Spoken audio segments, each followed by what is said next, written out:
I am very, very excited because not only am I 32 weeks and 6 days or something like that, but just had my midwife's appointment and baby is head down. Perfect. I'm so happy.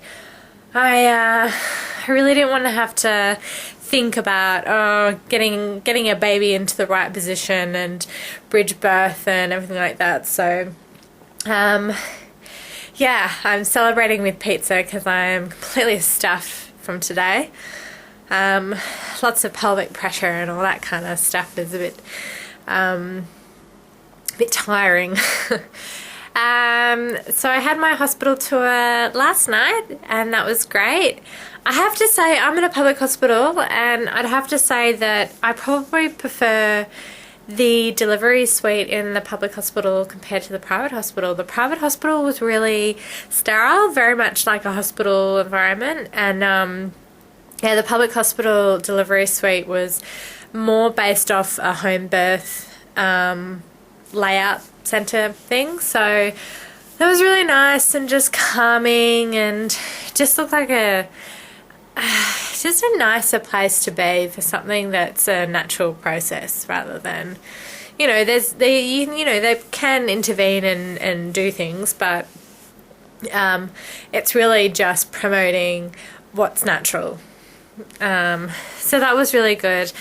So I've had 3 out of 4 of my hospital classes, and to be honest, I have a lot of information on my side, having studied a bit of this anyway, so but it was mostly pretty good. It was interesting to find out actually what happens in hospitals and their policy or opinions on different processes or whatever.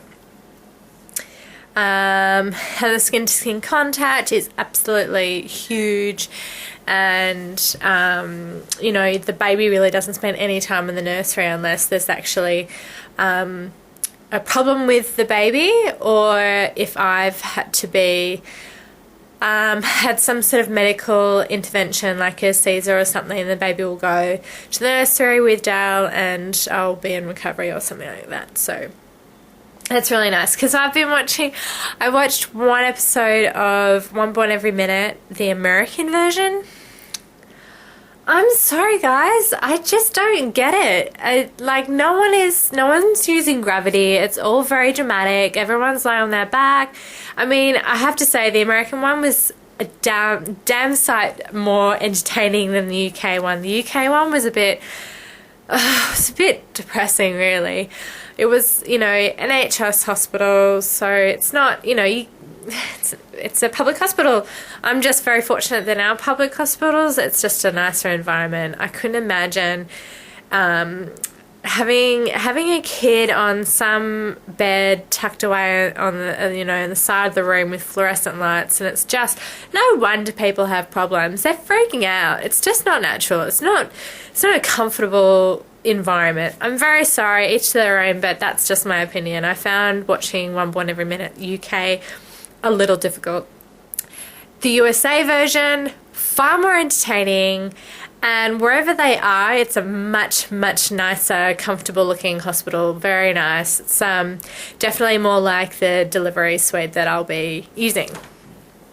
But still, all the, you know, there was maybe one guy who was really into it and participating, and I know that there must be a heck of a lot that gets put on the ground, you know, on the editing floor type thing, but most of the guys just kind of look a little useless. You know, Dal will know his role, and he, you know, I'm doing my hypnobirthing, so he'll know to kind of, you know, reassure me and bring me back to earth, so to speak, with my breathing and with the light tap massage. I'll actually be going through and doing some bits and pieces of massage on him so he knows what I want. Getting some nice massage oils for labour. Also, on that note of hypnobirthing, I have to say it really has paid for itself already. I'm definitely more involved in practicing it now. more so because, you know, when I kind of overdo things with work or something, I'll get a lot of pelvic pressure. Pardon me, by the way. And when it first happened, I got kind of freaked out, and then afterwards I'd remembered and gone, why didn't I practice my breathing? Dal, why didn't you remind me about my breathing? I needed to breathe, because the moments where I remembered to do it, where I remembered to just calm down and breathe, you know, I was waiting for the microwave because I had a heat pack, so I just, you know, I was leaning over the bench and just breathing, and that brought the, you know, that pressure under control. It really did. It eased it off, mostly because I just relaxed. Just my muscles were just getting stretched all out of whack and not used to it. So today when I had that same pressure, you know, I'm at work and I take my time out, especially when I go to the bathroom or something, is when I really take my time out to breathe, to really just relax and breathe. So I have to remember that a lot, because I'm tidying up all my stuff and trying to organize getting someone in to take my position, and it can be really stressful, and so I need to remind myself to breathe. I highly recommend it. I haven't even been through you know, a birth journey really, but already in preparation it's given me confidence in myself. It's taken that fear away. You know, a lot of women are just, you know, so fearful and scared of, you know, what's going to happen, what's it going to be like, what's it going to feel like. You know, when it does happen, I'm going to whack my earphones in, turn on my music and listen to my CDs and breathe and just relax. And whatever happens, happens. If my body is unable to do what it's naturally supposed to do, that's something else. But if I can just relax and let my body do what it needs to do, I mean, I can only imagine we're going to have a good result. And baby seems to be a really chilled out little bubba, because I don't get, you know, punched around and bashed around. I get, you know, I think baby will just be a nice, calmly confident little one. So, but we'll see. Yeah,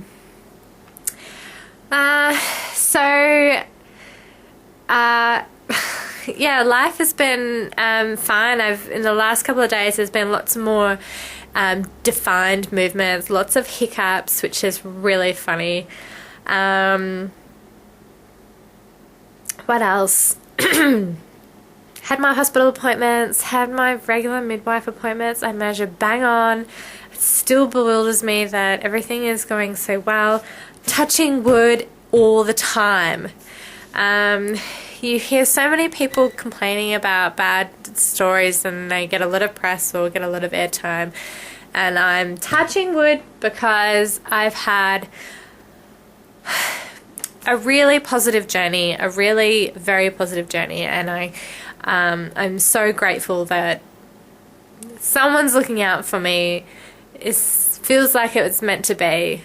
It's not always easy, but I've really, thus far, I've been well looked after.